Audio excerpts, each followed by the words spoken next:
जी students, आ, ये एक हवाला है। पैदाइश की किताब 14 बाब और उसकी 8 से 16 आयत। और इसको जब हम देखते हैं तो इसमें जो स्टोरी है वो आपको पता चलती है। अब्राहम जो है वो कुछ बादशाहों के साथ लड़ाई करता है, जंग करता है, और अपने भतीजे लूत को छुड़ाकर लाता है। ठीक है। सो उस पस मंजर में, उस कॉन्टेक्स्ट में, उस स्टोरी को मद्देनजर रखते हुए हम इस बात को समझेंगे कि असल में जो है विक्टर होना, फतेयाब होना, फातेह होना जो है, ये किस तरह से हम अमूमन देखते हैं रोजमर्रा जिंदगी में, ये आमतौर पर हम इसको कैसे समझते हैं। ठीक है। सो सबसे पहले हम देखें कि अ, अगर आप फाते होते हैं, अगर आप फतेहमंद होते हैं, तो ये किसी कुवत के ऊपर, किसी शख्स के ऊपर, किसी सल्तनत के ऊपर जो है बादशाह जो है वो क्या करते हैं, हमलावर होते हैं, लड़ाई करते हैं, और फिर क्या होते हैं जी, फतेहमंद होते हैं। सो ये आम तौर पर हम देख सकते हैं कि दुनिया में बहुत सारी ऐसे जंगें जिनका जिक्र हमें मिलता है। और इसके साथ साथ बाइबल मुकद्दस में हमें बहुत सारी ऐसी जंगों का जिक्र मिलता है कि जिसमें दो जो सल्तनत हैं, उनके लोग, उनकी अफवाज, उनके बादशाह जो हैं वो आमने सामने होते हैं और एक दूसरे के साथ लड़ाई करते हैं, जंग करते हैं, और फिर जंग करने के बाद वो फतेहयाब होते हैं, वो फातेह होते हैं। इस स्टोरी में हम मसीह में अपनी जो फतह है उसको समझने की कोशिश करेंगे ताकि हम खुदा के फजल की अहमियत को अपनी जिंदगियों में देख सके। सो ये रेफरेंस है, मैं आपके लिए इसको रीड भी कर देता हूँ और हम इसको पढ़ते हैं। सो देखते हैं जी। 13 से मैं आपके लिए पढ़ देता हूँ। तब एक जो बच गया था जाकर अब्राम इब्रानी को खबर दी, जो इसकाल और अनीर के भाई ममरे अमूरी के बलूतों में रहता था, और ये अब्राम के हम अहद थे। जब अब्राम ने सुना कि उसका भाई गिरफ्तार हुआ, तो उसने अपने 318 मशाक खानाजादों को लेकर दान तक उनका ताकुब किया, और रात को उसने और उसके खादमों ने गौल गौल होकर उन पर धावा किया और उनको मारा, और खूबा तक जो दमिश्क के बाईं हाथ है उनका पीछा किया। और वो सारे माल को और अपने भाई लूत को और उसके माल और औरतों को भी और लोगों को वापस फेर लाया। ठीक है। सो ये स्टोरी है, इसको आप पढ़ सकते हैं कॉन्टेक्स्ट में। तो डिटेल के साथ आप बाद में पढ़िएगा जरूर इसको। सो हमें समझ आती है कि 5 बादशाह है, और उन्होंने तहैया किया कि हम जो है सदूम, अमूरा और इस तरह के कुछ एक और शहर हैं, उनके बादशाह जो हैं उनके साथ जंग करते हैं। सो हमें पता चलता है कि लूत जिस जगह पर रहता था वो सदूम का इलाका था।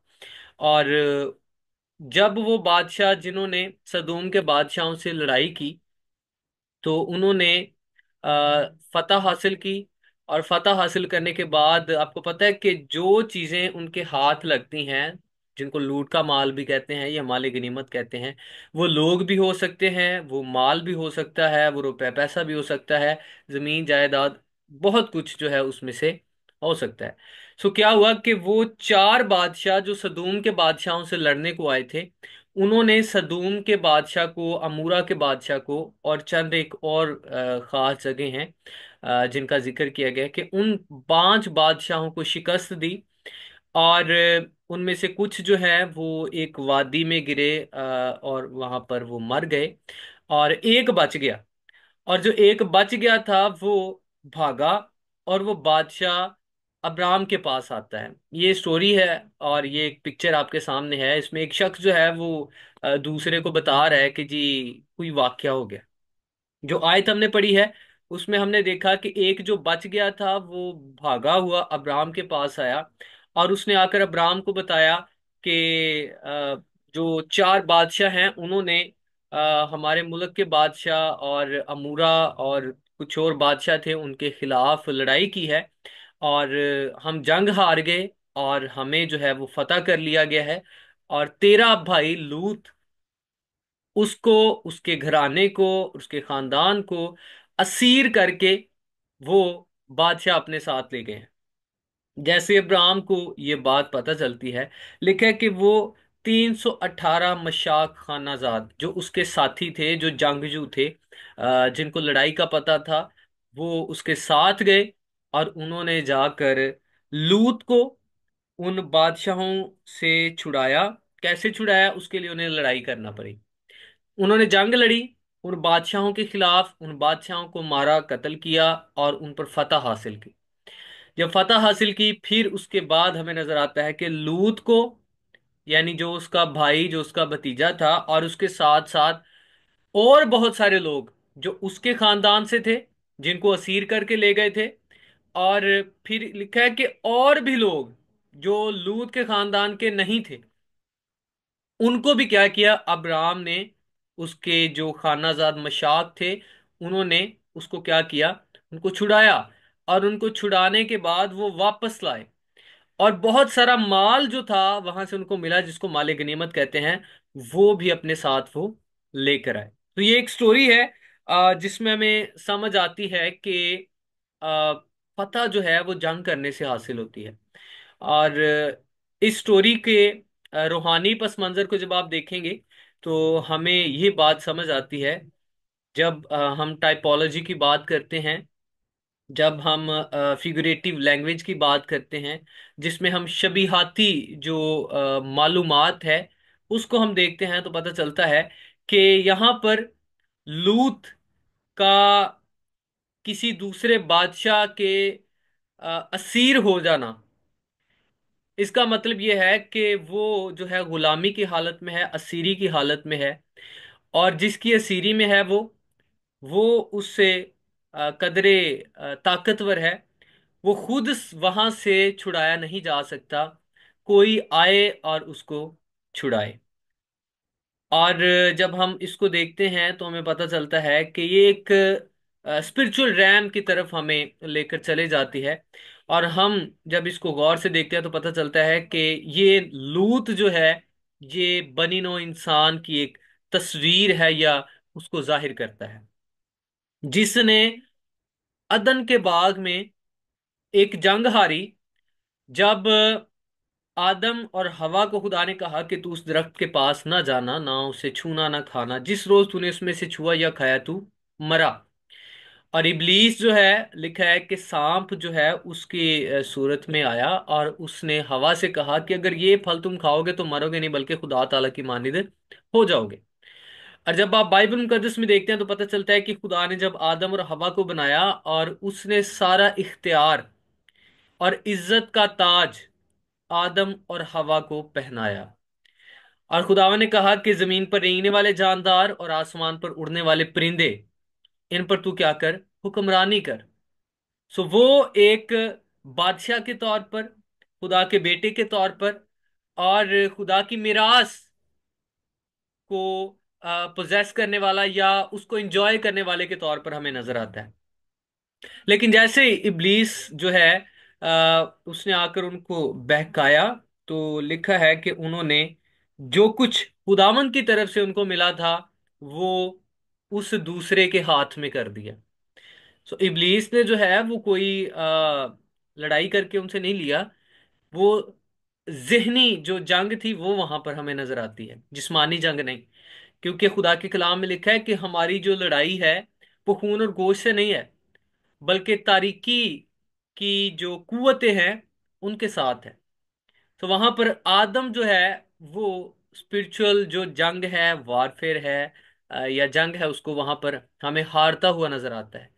और उसने खुद जो कुछ उसके पास था वो इख्तियार दे दिया इब्लीस को। ठीक है।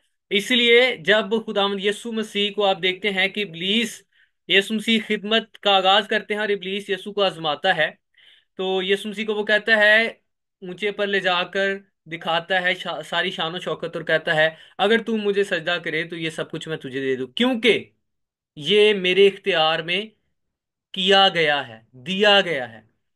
उसने छीना नहीं है, इब्लीस ने आदम से छीना नहीं है, आदम ने वो उसको दिया है। वो इख्तियार जो आदम का था, वो अथॉरिटी जो आदम की थी, वो कुवत और कुदरत और बरकत जो आदम की थी, वो उसने इब्लीस के हाथों में दे दी। इसीलिए उसे कहा जाता है कि वो इस जहां का खुदा है। और उसकी जो आ, पलटन है, या उसकी जो फौज है, उसके जो साथी हैं, उन सब को इब्लीस के साथ शुमार किया जाता है। और कहा जाता है ये तारीकी की कुवतें हैं, और हमारी जो लड़ाई है वो इन्हीं के साथ है। सो समझ आती है कि आदम जो है वो बाग ईदन में हारा, और उसी की गुलामी, उसी की आप कह सकते हैं कि ऐसी हालत कि वो एक गुलामी में है, वो किसी के मातहत है, वो वहां से छूट नहीं सकता। उसको रिहाई की जरूरत है, आजादी की जरूरत है, उसको लड़ाई की जरूरत है, लेकिन वो तो लड़ाई हार चुका है। कोई दूसरा हो जो उसके लिए लड़ाई करे, जंग करे, और जीते, और फिर उसको भी फतह दे। ठीक है। सो इसलिए ये स्टोरी हमें सिखाती है कि लूत बनी नो इंसान को जाहिर कर रहा है, और अब्राहम जो है वो खुदावंद यीशु मसीह की एक तस्वीर है, खुदावंद यीशु मसीह को रिप्रेजेंट कर रहा है। सदूम का जो बादशाह बच गया था, वो किसके पास आया? अगर उसके पास खुद ये कैपेसिटीज होती, कुवत होती, तो काबिलियत होती, तो वो खुद जाकर लूत को छुड़ाता। लेकिन वो तो खुद हारा हुआ था। वो अब्राहम के पास आता है, और अब्राहम के बारे में लिखा है कि अब्राहम फिर जाता है और जाकर उससे, उन बादशाहों से वो लड़ाई करता है, उनका पीछा करता है, उनसे लड़ाई करता है, और फिर वहां से क्या करता है? फतेहमंद होकर लौटता है, और वो लूत को छुड़ाकर वापस लाता है, और साथ साथ माले गनीमत भी लेकर आता है। तो ये पिक्चर है खुदावंद यीशु मसीह की। यीशु मसीह ने बनी नौ इंसान को, जो इब्लीस के हाथों में पड़ी हुई थी, जो इब्लीस की गुलामी में थे, और इब्लीस से मुराद यानी इब्लीस और उसके यानी सिन के जो रिजल्ट्स हैं, उनकी असीरी में थे। सो यीशु मसीह ने बनी नो इंसान को इब्लीस के हाथों से जंग करके उसको छुड़ाया है, आदम को यानी बनी नो इंसान को। और उसके साथ साथ उसने माले गनीमत भी जो है वो मैसर की है उनके लिए जो यीशु पर ईमान लाते हैं। ठीक है, हम इसकी एग्जांपल देखते हैं। आ, मैं आपके लिए पिक्चर जो है उसको भी स- साथ साथ करता हूं। सो ये हमें नजर आता है कि अब्राहम जो है वो जाता है, लड़ाई करता है, और उन बादशाहों को हरा देता है। और फिर जब वो हरा देता है, उनको शिकस्त देता है, फतेहमंद होता है, तो फिर वो लूत को अपने साथ लेकर वापस आता है, और बहुत सारा जो बहुत सारे लोग और बहुत सारा माले गनीमत जो है वो लेकर आता है। ये आपने इस बात को समझा कि किस तरह से अब्राहम जो है क्यों उसको छुड़ाने के लिए अहल ठहरा। क्योंकि जब आप बाइबल मुकद्दस को देखते हैं तो रेफरेंस आप देख लीजिए, इब्रानियों 2 बाब और उसकी 14 आयत। मैं आप सबके लिए इसको भी पढ़ देता हूं। इब्रानियों 2 बाब और उसकी 14 आयत। हम क्यों कहते हैं कि ये यीशु मसीह की एक तस्वीर है? अब्राहम यीशु मसीह को रिप्रेजेंट कर रहा है।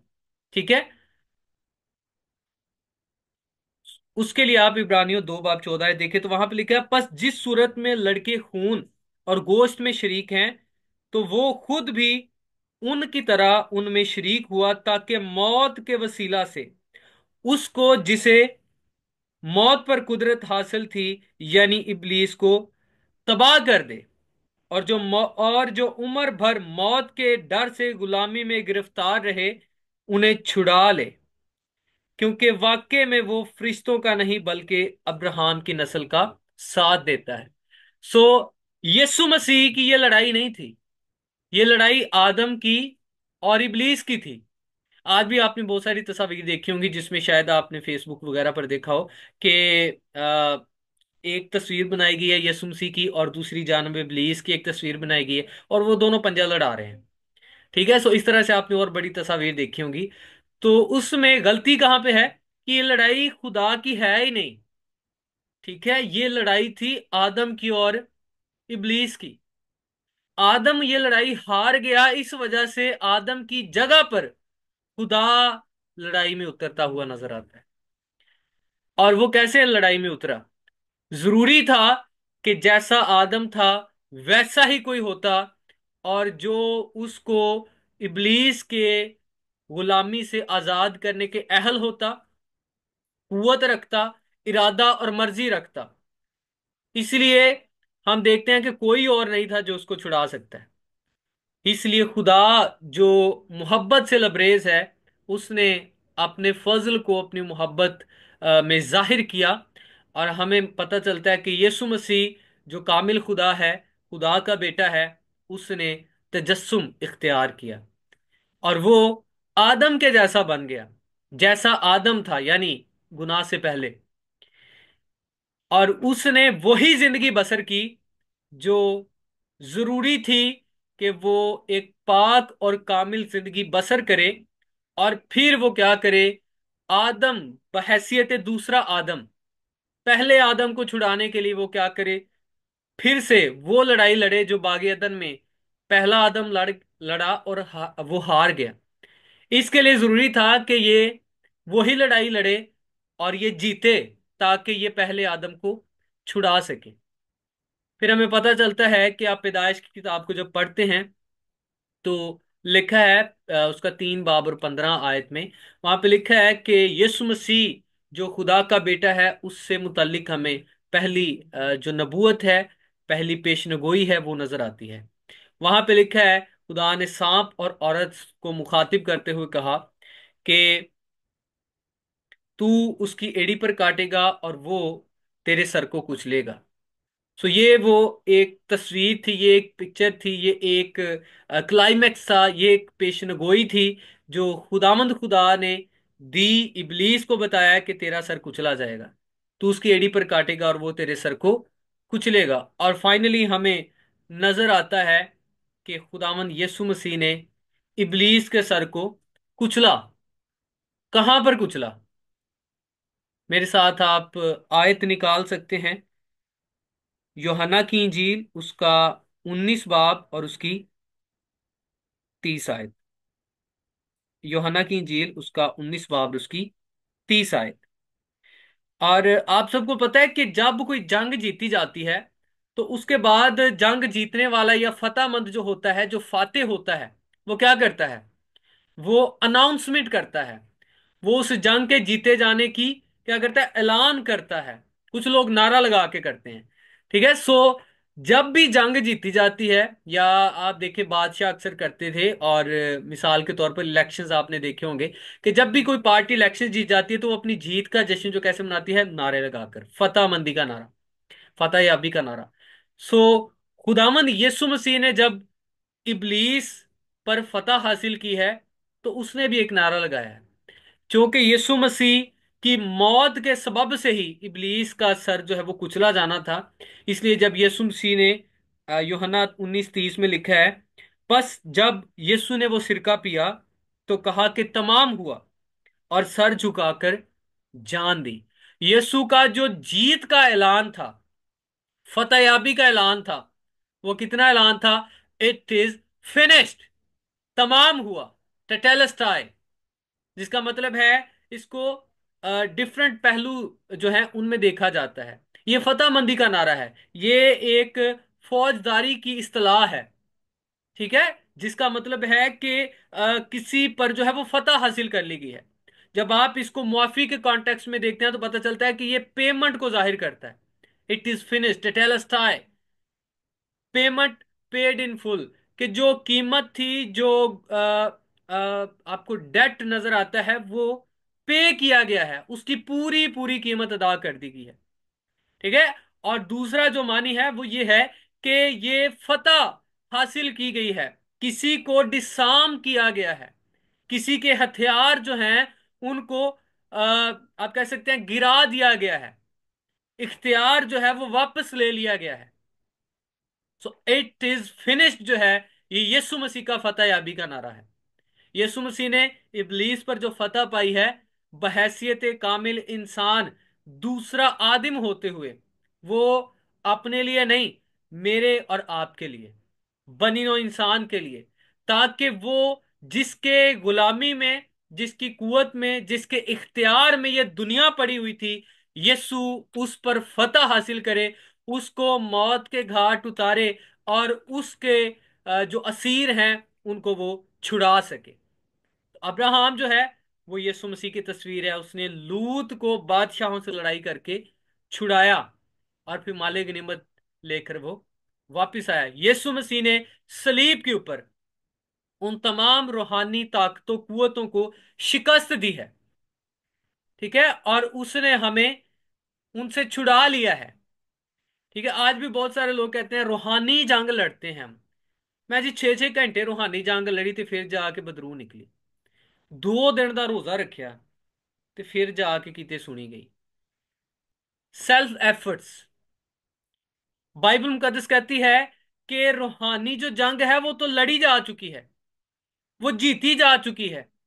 क्योंकि ये जंग मेरी और आपकी नहीं है, ये जंग मेरे और आपकी जगह पर हमारे मीडिएटर ने, हमारे खुदावंद ने, हमारे पुरफजल खुदा के बेटे यीशु ने सलीब पर मेरे और आपके लिए लड़ी है। हम खुद तो इस काबिल ही नहीं है कि हम ये जंग लड़ सकें, लेकिन यीशु मेरे और आपकी खातिर लड़ा, और वो जीता, वो फतेहमंद हुआ। और फतेहमंद होने के बाद जितनों को उसने छुड़ाया है, उसने उनको भी उस इबलीस पर, उसकी कुवत पर, उसकी ताकत पर क्या बख्शी है? फतह बख्शी है। और यीशु मसीह ने कहा, जब आप मुकाशफा पहला बाब उसकी 18 देखते हैं, तो वहां पर यीशु मसीह कहते हैं, देख मैं गालिब आया हूं, मैं मर गया था अब जिंदा हूं, अब्दुल्लाबाद जिंदा रहूंगा, आलम अरवा की कुंजियां मेरे पास हैं। वो गालिब आया है, वो फातेह हुआ है, उसके पास इख्तियार है, और उसने वो इख्तियार क्या किया है? खुदा की कलाम में लिखा है कि उसने फरमाया कि बस जाओ और सांपों और बिच्छुओं को कुचलो और दुश्मन की सारी कुवत पर गालिब आओ। खुदा की कलाम में लिखा है कि खुदा तुम्हारे पांव से इब्लीस को जल्द कुचलवा देगा। कैसे? जब आप इस बात को समझ पाएंगे कि ये जंग जो है वो सलीब पर जीती जा चुकी है, अब कोई स्पिरिचुअल वारफेयर बाकी नहीं है। फिर क्या है? आज भी इब्लीस काम कर रहा है, और लोग समझते हैं कि हमें उससे लड़ाई करनी है, हमें उससे जंग करनी है। लेकिन क्या जंग करनी है? और वो जंग क्या है? कि इब्लीस जो है उसको आप इस तरह से समझे कि जैसे आप में से बहुत सारे लोग जो हैं शायद उन्होंने देखा हो कि जो छिपकली है, जब उसको मार दिया जाता है, तो शायद आप में से कुछ लोग जानते हो कि उसकी जो दुम है वो थोड़ी देर तक हरकत में रहती है। या आपने देखा हो कि सांप हो, वो मर जाए तो भी उसकी बॉडी में थोड़ी देर के लिए, खास तौर पर उसकी जो दुम है, उसमें हरकत जो है वो आपको नजर आती है। सो आज भी बहुत सारे लोग जो हैं वो समझ नहीं पा रहे कि जो इबलीस है, यानी सांप है, उसका सर कुचला गया है, अब उसकी दुम हिल रही है। और वो दुम इसलिए हिल रही है ताकि ईमानदार जो हैं वो कंफ्यूज रहें, उनको इस बात का पता ही ना चल सके कि हम फतह याब हो चुके हैं। यीशु की सलीब पर मौत और उसका मुर्दों में से जी उठना उसकी जंग का जीतना और उसकी फतह याबी की तस्दीक है। इसलिए यीशु मसीह ने इब्लीस को पीएचडी दी है। खुदा के खादिम है जोसेफ प्रिंस वो कहते हैं कि यीशु मसीह ने इब्लीस को पीएचडी दी है, परमानेंट हेड डैमेज। उसने उसके सर को हमेशा के लिए कुचल दिया है। अब जो आपको नजर आता है कि जी इब्लीस बड़ा काम कर रहा है, इब्लीस से जड़ा जी वो बड़ा हैवी हो जाता है, वो क्या है? वो आपकी जहनी जंग है। जहनी जंग क्या है? वो आज भी आपको कहता है, अगर आप अच्छी जिंदगी बसर करना चाहते हैं, अगर आज आप जो है वो रूहानी कुव्वतों पर गालिब आना चाहते हैं, तो आपको बहुत सारी मेहनत करना होगी, आपको बड़े रोजे रखने होंगे, आपको बड़ी लंबी लंबी जो है वो 6-6 घंटे दुआएं करनी पड़ेंगी। और अगर आपने कुछ गलत कर दिया तो आपकी दुआएं सुनी नहीं जाएंगी। खुदा का कलाम फरमाता है कि यीशु मसीह ने सलीब पर जान देने से इब्लीस को डिसआर्म कर दिया है। मैं आपके लिए हवाला पढ़ना चाहता हूं, इसको जरूर देखिएगा। कुलुसियों 2:15, इसको आप पढ़ लें और इसको जरूर आप देखें मेरे साथ। कुलुसियों 2:15 वहां पे लिखा है कि उसने हुकूमतों और इख्तियारों को अपने ऊपर से उतार कर उनका बरमला तमाशा बनाया, और सलीब के सबब से उन पर फतह याबी का शादियाना बजाया। ठीक है, सलीब के सबब से उन पर फतह याबी का शादियाना बजाया। इस वर्स को जब हम इंग्लिश में देखते हैं, कोई भी इंग्लिश की ट्रांसलेशन है, अ, उसको आप देख सकते हैं, लेकिन मैं यहाँ पर आपके साथ उलसियो 2:15 केजीवी जो बाइबल है ट्रांसलेशन, उसको पढ़ देता हूँ। यहाँ पे लिखा है, and having spoiled principalities and powers and he made show of them openly triumphing over them. और यहाँ पर एक और लफ्ज जो है वो और बेहतर तर्जमा हो सकता है, ही डिसार्म्ड द पावर्स एंड प्रिंसिपैलिटीज। ठीक है, वो आपके साथ में शेयर कर देता हूँ एक और ट्रांसलेशन को, ताकि आप इस बात को बेहतर तौर पर समझ पाए कि यीशु मसीह ने उसके जो इख्तियार हैं, उसके जो हथियार हैं, वो उससे छीन लिए हैं। अब उसके पास कुवत नहीं है, अब उसके पास इख्तियार नहीं है। ठीक है, सो इसको आप देख सकते हैं। मैं जरूर आपको इसको जरूर बाद में शेयर भी कर दूंगा, जहां पे लिखा है कि उसने डिसार्म कर दिया है इब्लीस की सारी कुवत को, उसके सब हथियारों को। अब उसके पास इख्तियार नहीं है, अब उसके पास हथियार नहीं है। वो आपको आपकी सेल्फ राइचियसनेस और खुद साख्ता रास्तबाजी के जरिए से आपको वो गुमराह करता है। और इस तरह से वो क्या करता है, आपके साथ जहनी जो जंग है वो करता है। आज हमारी जमीन पर जो जंग है वो क्या है, जहनी जंग है। अगर हम खुदा के कलाम की सच्चाइयों से वाकिफ नहीं है, तो हम उसके साथ इस जंग में आगे नहीं बढ़ सकते। ठीक है, सो खुदा का कलाम फरमाता है कि यीशु मसीह की सलीबी मौत के वसीला से हम जो है वो उस पर फतह याब हुए, हम फाते हुए हैं। और ये फतह मेरी और आपकी यीशु की सलीबी मौत के वसीला से है। इसमें मेरा और आपका किरदार क्या है कि हमने उसको कबूल किया है। जितनों ने उसे कबूल किया है, उसको उन्होंने यीशु ने जो है वो इख्तियार बख्शा है। और आप रेफरेंस देख सकते हैं, पहला यूहन्ना की इंजील 16 बाब उसकी 33 आयत है, ये मैं आपके लिए पढ़ना चाहता हूँ। यूहन्ना की इंजील 16 बाब और उसकी 33 आयत, यहाँ पे लिखा है, मैंने तुम्हें ये बातें इसलिए कही कि तुम मुझ पर इत्मीनान पाओ। दुनिया में मुसीबत उठाते हो, लेकिन खातिर जमा रखो, मैं दुनिया पर गालिब आया हूं। इसके बाद जब आप देखेंगे मुकाशफा 1:18, वहां पर भी लिखा है, यीशु कहते हैं कि मैं गालिब आया हूं। पहला यूहन्ना उसका 2 बाब 13 और 14 आयत, ये मैं जरूर चाहता हूं आपके लिए पढ़ूं। पहला यूहन्ना 2:13 और 14, इसमें भी आप देखेंगे तो यहाँ पे लिखा है, ए जवानों, मैं तुम्हें इसलिए लिखता हूं कि तुम इस शरीर पर गालिब आ गए हो। 14 में लिखा है, बुजुर्गों के बारे में वो कहता है, फिर जवानों को कहता है और कहता है तुम उस शरीर पर गालिब आ गए हो। सो बाइबल मुकद्दस ये बताती है कि हम यीशु मसीह में इब्लीस उसकी कुवतों पर, उसके इख्तियारात पर गालिब हैं। यीशु ने वो सब इख्तियार जो आदम ने बागेदर में खोया था, उसको रिस्टोर किया है, उसने वापस कर दिया है। और अब ईमानदार यीशु के वसीला से इस जमीन पर एक फतेहमंद जिंदगी बसर करते हैं।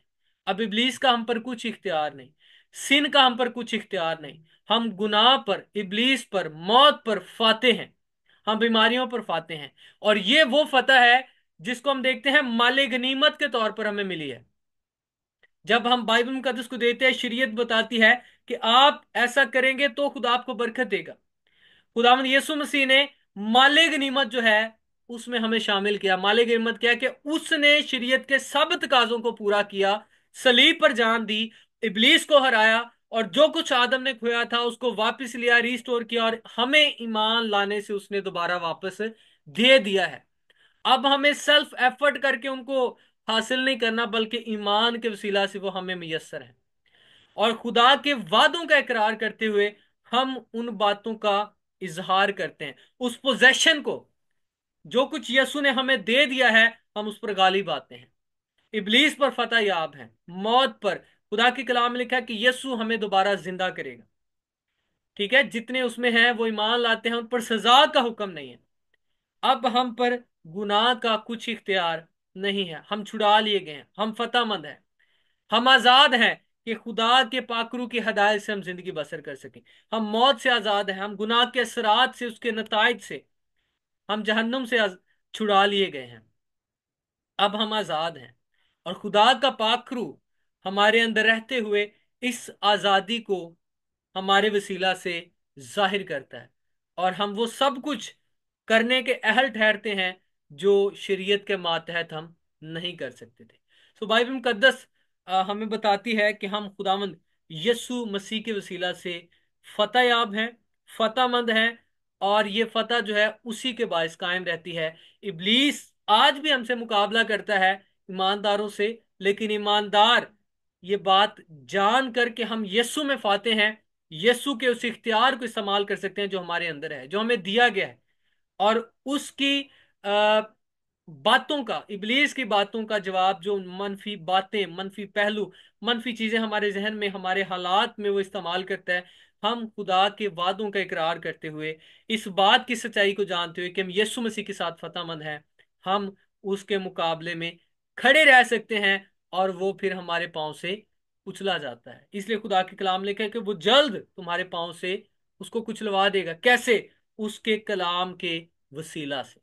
आमीन। सो हमारा टाइम जो है वो यहाँ पर ओवर हो चुका है। सो हम इसको नेक्स्ट टाइम जो है वो जरूर डिस्कस करेंगे।